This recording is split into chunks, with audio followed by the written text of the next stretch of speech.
La semaine s'annonce intéressante pour l'euro et le dollar américain. Mon invité aujourd'hui est Bob Mason de la société FX Empire.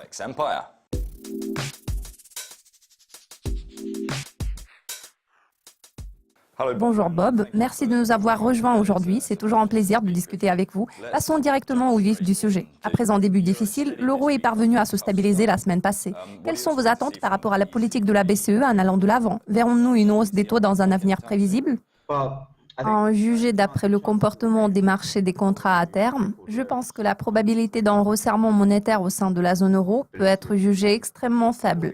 Le degré de probabilité d'un relèvement des taux avant la fin de l'année prochaine est inférieur à 50%. Dans cette optique, la situation semble être un peu risquée. La force de l'euro préoccupe vivement la BCE. Dans ses discours récents, Mario Draghi a déployé des efforts considérables pour freiner l'appréciation de la monnaie unique. Pour l'instant, la Banque centrale européenne envisage de mettre un terme à son programme de rachat d'obligations. Il y a beaucoup de spéculations au sujet de l'ajustement des taux de la facilité de dépôt. L'euro semble être sensible à tout commentaire belliciste. Nous ne sommes pas sans ignorer que les responsables de la BCE ne se réjouissent pas de la vigueur de l'euro. En ce qui concerne le compte-rendu de la réunion de la BCE, je pense qu'il mettra l'emphase sur le retrait des mesures de relance. Il est peu probable qu'il s'agisse d'une hausse des taux directeurs. L'économie européenne a été en bonne posture ces derniers temps. Pourtant, les données les plus récentes sur les ventes au détail émanant de l'Allemagne et de la France sont apparues légèrement décevantes. Les indices PMI du secteur privé ont généralement été assez solides tout dernièrement. C'est un facteur positif aux yeux de la BCE. La force de l'euro constitue un problème au vu de la faible inflation.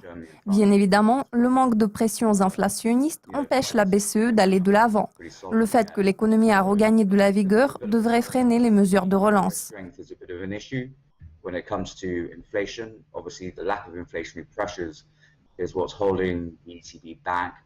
D'une part, au début de la semaine dernière, nous avons entendu des commentaires particulièrement bellicistes de la part de Janet Yellen. C'est assez intéressant parce que certains membres du FOMC ne partagent pas sa vision des choses.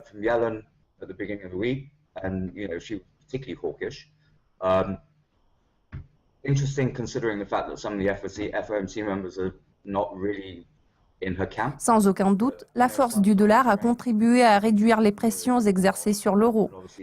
Les élections législatives allemandes ont également joué un certain rôle à cet égard. Cela devrait permettre à la BCE d'alimenter les attentes du retrait des mesures de relance. Par contre, les commentaires sur une éventuelle hausse des taux d'intérêt sont difficilement envisageables à ce stade. D'accord. Vous avez mentionné Janet Yellen. La semaine dernière, le dollar américain s'est nettement renforcé en raison des perspectives d'un resserrement monétaire et des réductions d'impôts promises par le président Trump. Quelles sont les perspectives du dollar en allant de l'avant? Bien évidemment, le dollar a affiché un rallye impressionnant la semaine dernière. La monnaie américaine s'est appréciée de plus de 8% sur une base annuelle.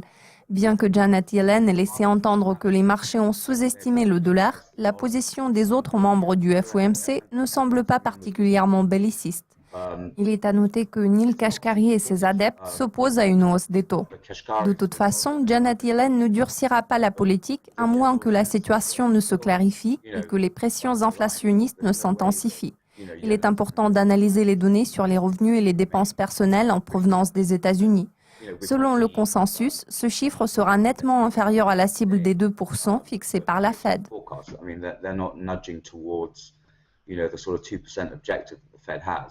La politique de Donald Trump, elle aussi, a des répercussions sur le billet vert.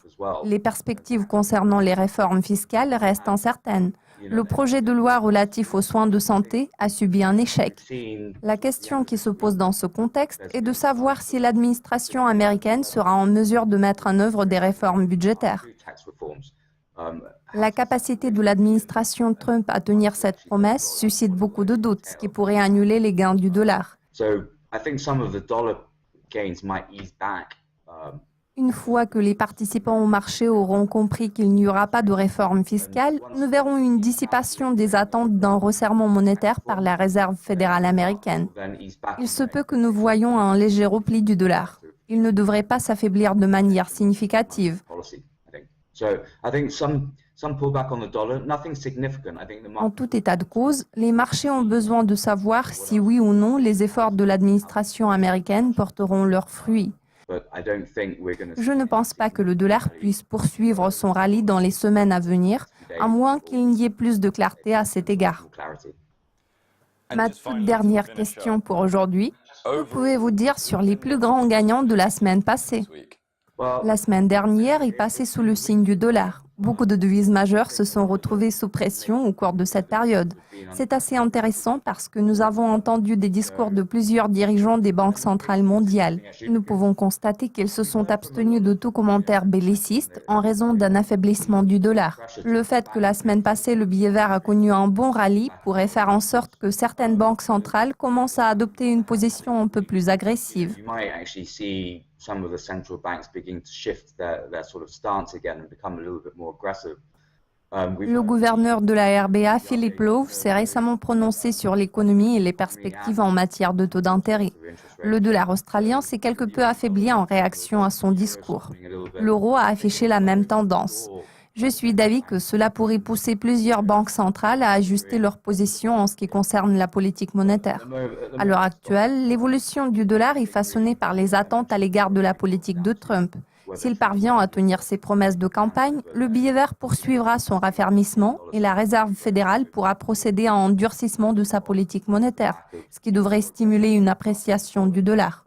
Il sera important de suivre les statistiques économiques programmées cette semaine.